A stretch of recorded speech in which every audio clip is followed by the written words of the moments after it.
Hi guys, and welcome to Garden Obsessions. Guess what time it is for today? It is garden tour day. I know we haven't done one at all because we were just always thinking it was never a right time, but you know what? It never is a good time in the garden. Things are always happening and changing. So we went ahead and decided to, you know what, after we came back from our trip, there was some things that went bad and some things that actually thrive so wonderfully that we wanted to go ahead and share everything with y'all so y'all can see the good and the bad in our garden and what so far we have learned and we're experiencing and how much fun we're just having. So Ambrose is up in the front, so let's go ahead and see what he is doing. Another thing before we get going with this tour is that I wanted to just go ahead and explain to anybody that hasn't been following us yet and it's first time watching that this is a complete temporary garden. This has been for 2 years what we have been doing here. So a lot of this stuff is, you know, it's really new. We're learning. 2 years we've been doing this, and I just want everybody to know it's not something that's going to stay here. We'll probably be here 1 more year, and that's going to be it. So that's going to be a whole other different type of video when the time comes. And there is Ambrose drinking his cup of coffee. Hey. Hey guys, how you doing? It's 8 in the morning. It's already hot, already humid out here. It's already getting a good sweat going. Let's go ahead and get this tour started. We're going to go ahead and start with the window planter that we have over here. Let me show them a little bit of the front of the house before we start here. Here we go, guys. All right, so if you remember this window planter, we had some Supertunias growing, some bells growing. We had the potato vine growing all across, and you can see we left the potato vine. What we did, we pulled out some of the petunias and the bells, and we replaced it with this Susan vine here, getting ready for the fall colors here. So everything in here was doing well. Like I said, we just started taking stuff out, getting ready for fall. This purple fountain grass here is completely overgrown. We had to stake it up just to keep it up here. The elephant ears, these are the illustrious elephant ears, proven winners brand. They have done really, really well. So well that we've had tubers pop up all over the place, even to the point where it's creeping out of the crevices here. So we pulled a bunch of those tubers out, made basically just propagating them and putting some other some pots and stuff. So all right, also we have the purple salvia back here that's doing good as well. Like I said, everything in here is thriving pretty good. You can see the potato vine is actually that propagated on its own on the sides, so that's absolutely crazy. This is the window planter box that I built early spring, if you remember that, and that's held up pretty nice. Yeah, we've come in and trimmed a lot of this potato vine probably like 3 times already and propagated so much of it. It actually overspilled on the sides and ended up rooting itself. So I just went ahead and let that one stay there. Thought it looked pretty. And just planted some of the bells that I had inside this container. So, okay. All right, we're gonna move on over here to the bed at the front. So we have here is the Brother Cadfield David Austin Rose. It's been doing really, really good. We just pruned it back a little bit, and it'll start. We got some nice production here coming up. We have some more salvia here. So one thing we learned about our beds up here was it holds a lot of water. So we got a lot of water damage to a lot of the annuals that we had over here. Just a lesson learned. We have the irrigation system also, but with the rain that we had for about 3 weeks straight, it just kind of didn't do it any justice and over flooded it, and we had some issues with that. But that's like I said, it's a lesson learned. On the petunias, this one right here is a Picasso. What I did learn, and probably a lot of people know this, but annuals really just don't make it around summer here. It's just too hot around. It starts picking up to the 90s, and these poor petunias just they don't really thrive that well in the ground. But in the baskets, we will show you right now, in containers, they do pretty good in there. When we came back, a lot of this had because of the constant rain, it was so dead that I had to cut back the salvia so much. But I did a little trimming and it's coming back.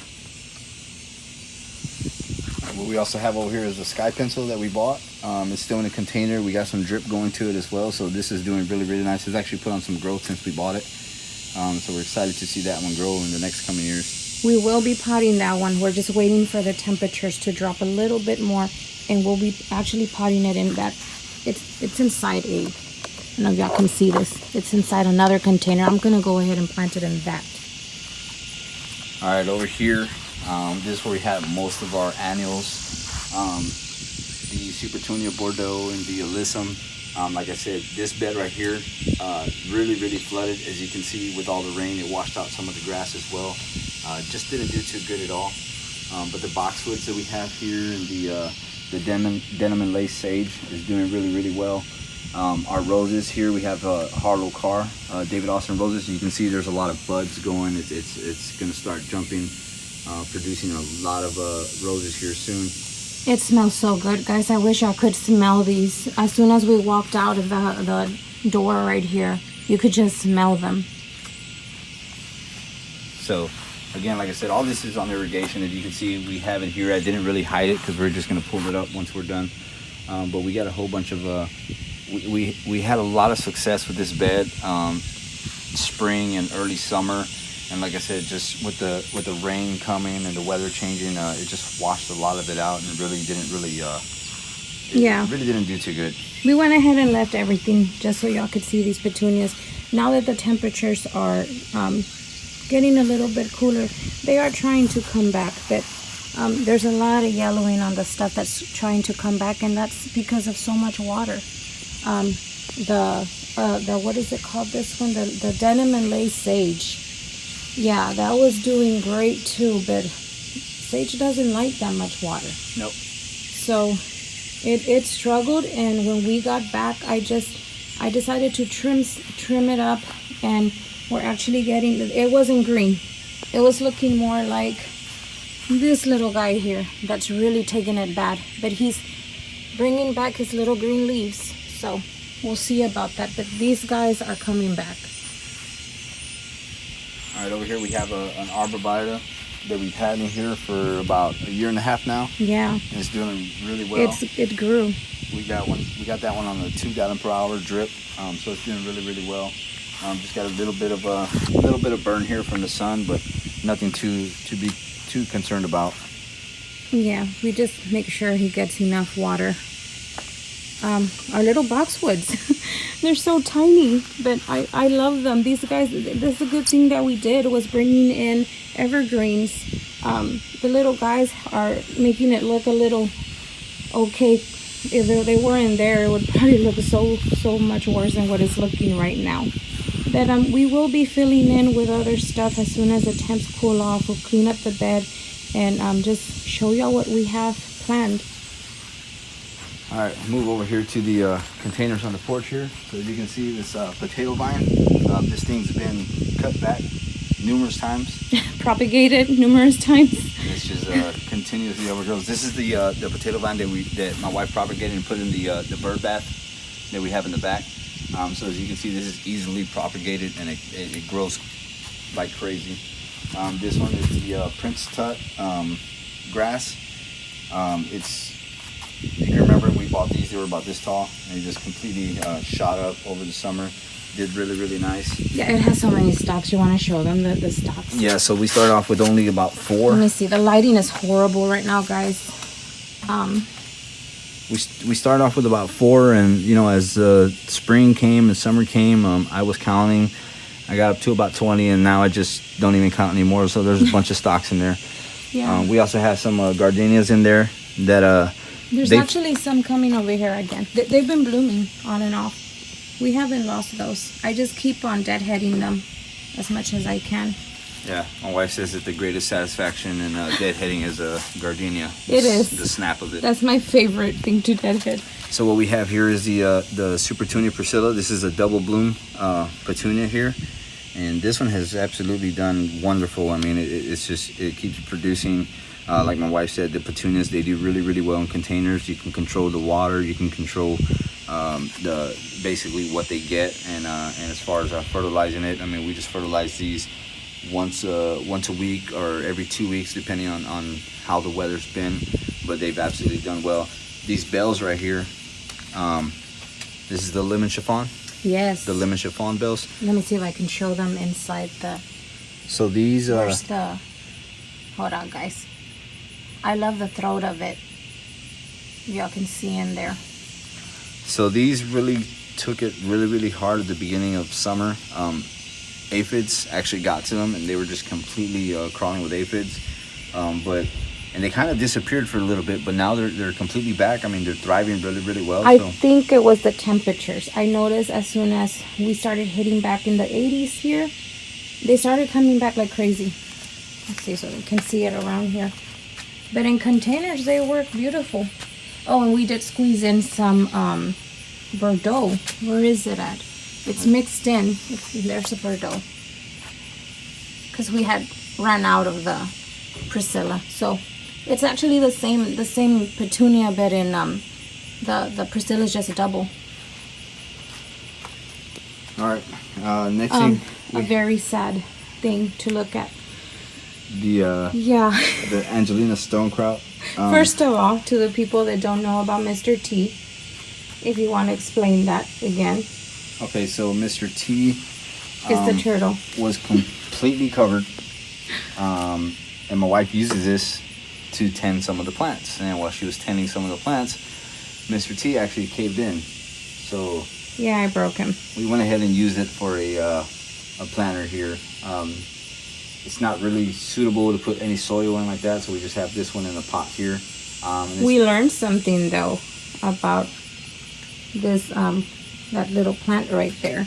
Mm-hmm. You want to tell them what we used that plant for back there and what we figured out about the water? The what's the name of this one? The Angelina stonecrop. Okay, so this is Angelina stonecrop, and when we left on our trip, we went ahead and put it right underneath this basket up there, so it could be getting watered. It got way too much water, and then it was raining on top of that, so it started doing the same exact thing that in the back in the bird bath. This is the plant that we went ahead and put all around it, didn't make it. So we know for a fact now that what killed the one in the back was the water. This guy's coming back. All I gotta do is keep on trimming it and make sure that the new growth is popping back up, and it'll grow quickly. All right, and like you said, we have this basket here. I believe you put, 3 Supertunia Bordeaux in there? Yes. And 1 alyssum. You can see the alyssum is completely grown around the whole basket, and the Bordeaux is filled out really nicely. The thing with these in the hanging containers is they consistently need water. So we have a mist drip system on top where it mists down, and I think that gets plenty of water, so it bounces back really nice. And this was exactly what we had on our front bed on the ground, which did not make it. But as you can see in the containers, they've done wonderfully. They do get a break of sun too. Yep. So that was a lesson learned, is good drainage. Not something that holds a lot of water. In the bed, obviously, it was too much water, and the sun combination just didn't do it too well. Let me take y'all around so you can see the other side of it. There's way more. That's that side of it. The lism's been overtaking on this side. All right, so here we have our Zinfandel hydrangeas. There's a video on that one. We'll pop it up there of how we did this and put it in a container with this combination. So with this one here, we have some Amazon mist sedge grass, and we put in some Supertunia Bordeaux as well. This one was staked and tied with some twine to keep it growing upright. These are doing absolutely wonderful. We'll show you the other ones, but the ones that get more sun and more water. But these are actually doing good. This one here is already starting to turn red a little bit.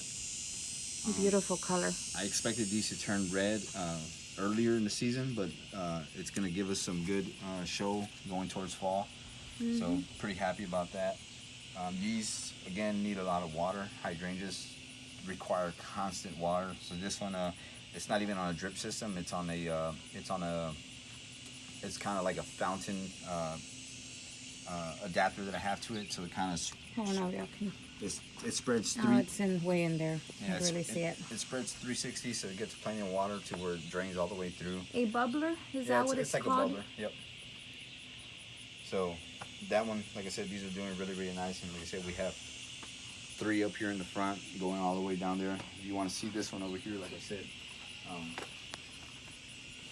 Well, this one's like that because this one gets water from this container up here. Now this container has the Supertunia Bordeaux, some Grape Punch Super Bells, and somewhere the velvet and the Royal Velvet Petunia as well. And then this potato vine like this, we put this in here, and it's just absolutely, we've cut this one back as well. We left it on purpose like this so y'all could see what 2 weeks ago we actually trimmed it.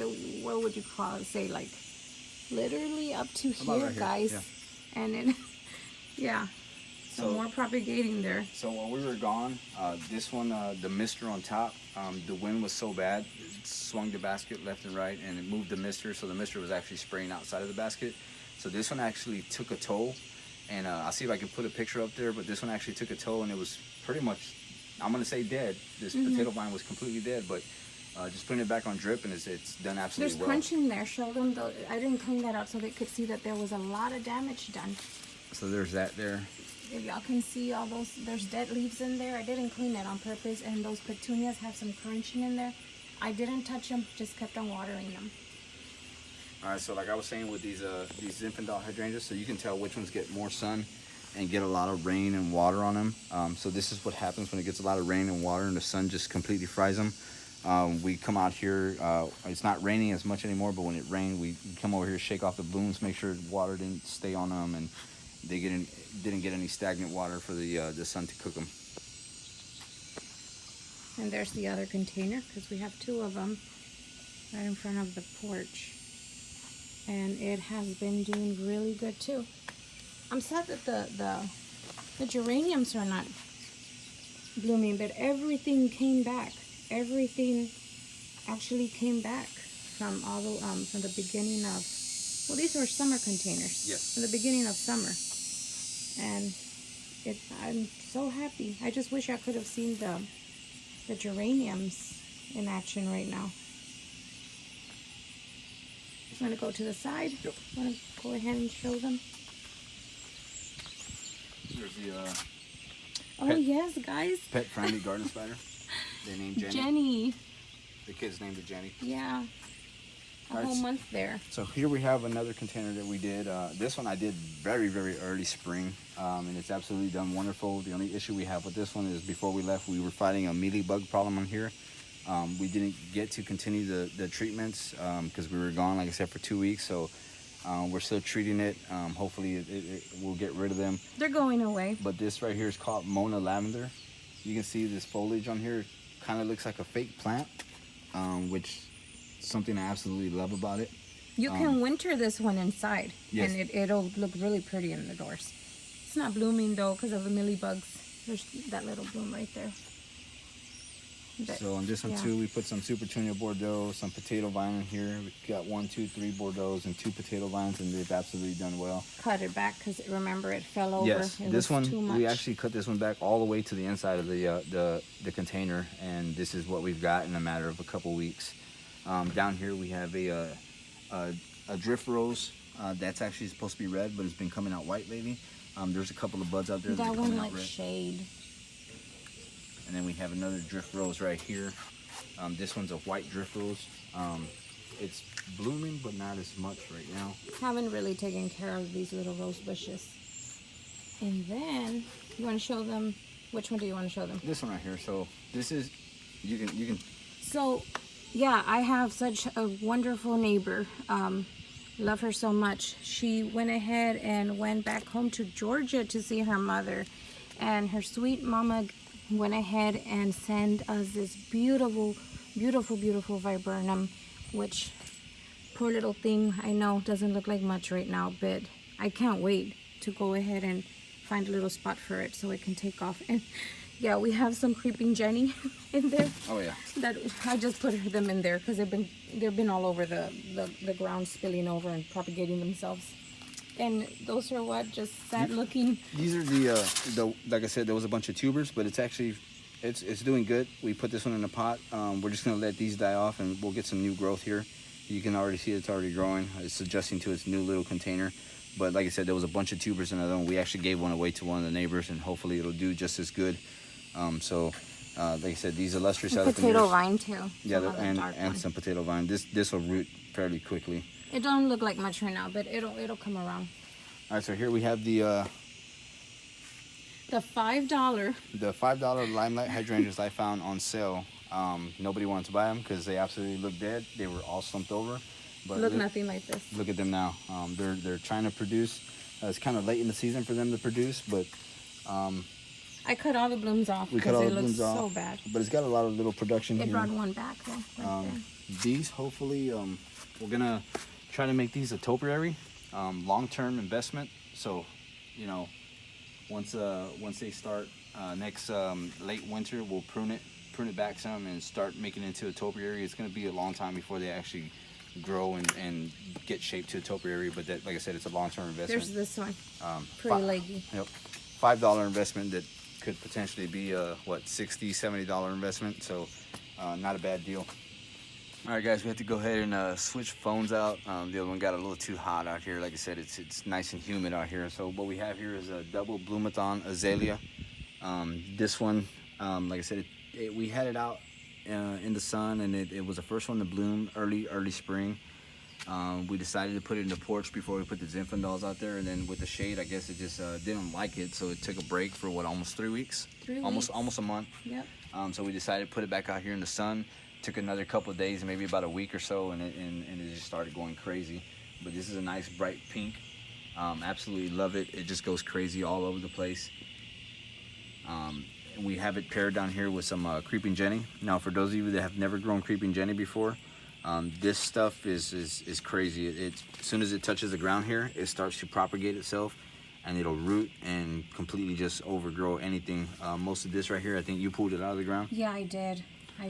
So. And all I do is try to run some around it. It was just one plant, and I just run it around it, and it's been starting to propagate itself around the container. This is a great spiller plant. I absolutely love it. We've used it numerous times for other stuff, and it absolutely does well. So you want to talk about these right here? You can.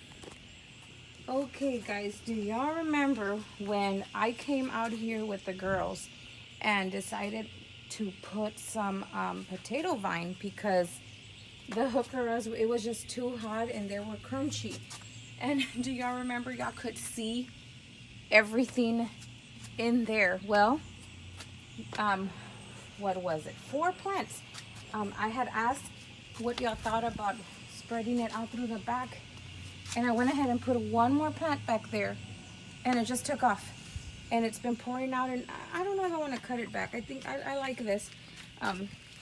Yeah, there's a lot. And then went ahead and put some frosted Diamond frost? There you go, diamond frost. It's 1, 2, 3. This is the one that I have propagated in the little terracotta pot for whoever's been watching.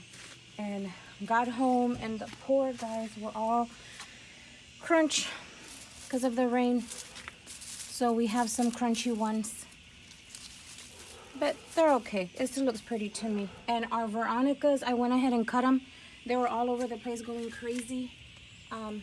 But some had already, their blooms had already turned off. So yeah, these little lime hydrangeas in here, I actually have, you can barely see, but some small wire cages around them to keep them from going down. Might have to build those a little bit up just to keep them more propped up. But they've done well with that little cage in there. And like I said, all this stuff is on drip as well. So over here we have my Japanese green seedling maple. This one has done absolutely well. Haven't seen too much damage on it or anything like that. With the gutters up here, it actually protects these little lime hydrangeas from getting any rain spilled over them and preventing that from crunching and baking with the sun. We also had some Angelina stonecrop in there that's like I said, it's gotten too much water with the rain, so it's not doing too well. Same thing as the backyard. And then we have this coleus that is completely trying to overtake my Japanese maple, but we'll prune that back about halfway.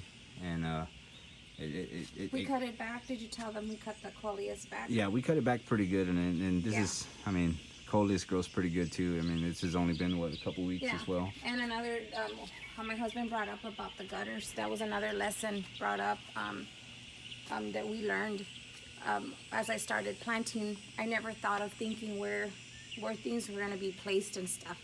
And not a great idea right here. I mean, I just left them because they were already, you know, established the plants here. But yeah, that was not a good idea.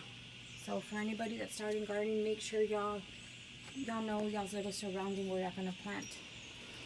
All right, so over here we have our garage containers right in front of the garage. Let me get out of the sun there. They look so bad right now, guys. So embarrassing. So these petunias, this is the Wave brand petunia. Yeah. We started using these in the very beginning. They've done fairly well. They're growing pretty good. They don't die, so that's a good thing. They keep coming back, and they absolutely have some great color to it. A bunch once the temperatures came, like I said, back to the 80s. It's been doing good, and we have some English ivy in here that we use as a spiller for this one here. It's been doing really good. These arbs right here, the name for these are Tom Thumb arbs. Yes. And they've absolutely done good here. We've had these for what, 2 years now? 2 years, and I never have to shape them or anything. And you remember the crunchy hookeras? I left this one here. It's doing a lot better, but so come fall, we're gonna replace this, make it a nice fall color. have Not some sure fun what with them. Here we have some free pallet wood. Mess, guys. Some free pallet wood that you know, some gardening ideas. We'll come up with something there. All right, so here's the other garage container that we have here. That one's doing just as good as the other one, except for the hookerel in here. This one's completely crunched and pretty much gone, but we'll get that replaced as well. And I'm not sure if to call this a fail. I mean, I've been struggling so much with the lavender. I don't know, guys, if to call it a fail, because I'm still learning from it, and I'm finding out what to do with it. The rain again did a number on it, and it split it in the middle. I changed the soil into a more what do you call it, like a drainage soil, something that'll drain more. But it's green again. It was all this color, like a grayish color, and it's green again, so I haven't gotten rid of it. All right, here we have the Alamanda cathartica. We just did a video on that one. This one, we just planted it, a week ago? Yes. And it's taken off. It's done really, really well. It's growing up through the trellis there. It gets plenty of water. The drip irrigation is right, the connector for the drip irrigation is right there. So any backwash or anything like that goes right into it. And this one gets plenty of water. It's a tropical plant, so it doesn't mind the water at all, but it's absolutely doing well. I mean, we got plenty of blooms here. And it's just all these, they call it a brown bud. All these brown buds right here are what's actually the flower comes from, and you can see there's plenty of them on here, and you know, it's doing absolutely wonderful. Nice, has a nice yellow banana color. I'm not sure if you mentioned them. This crunchy hooker right here. Yeah, I did. Okay, well, I'm not sure yet. We might leave it when fall comes. It comes back, so it's really pretty. So I might just leave it in there, cut it back, and wait for the temperatures. Here we have a little dianthus that we had. That's my Angelina. We bought this early spring from my daughter Angelina. Yeah. It's done well. Haven't potted though. I don't know where to put her yet. I've been playing around with the idea where. We say that about a lot of stuff. Yeah. But so I don't know. We're gonna probably think of putting something underneath. All right, let's move on over to the backyard here. You have to throw the floor. All right, guys. So we're headed to the backyard now. As you can see over here on the side of the fence here, thinking about doing some probably like some spring flower mix, or maybe some lavender along the edge here. All right, guys, so after reviewing the footage, we came back out here and just did an ending to part 1 of this video. We actually thought we were gonna be able to get this in under 20 minutes. It's not gonna work. It's too long. So we're gonna end it with the front yard. Hope you guys enjoyed it. Stay tuned for part 2, the backyard. If you haven't given us a like, please give us a like. If you haven't subscribed, please subscribe. Yeah. And we'll see you here with part 2 soon. See y'all soon, guys.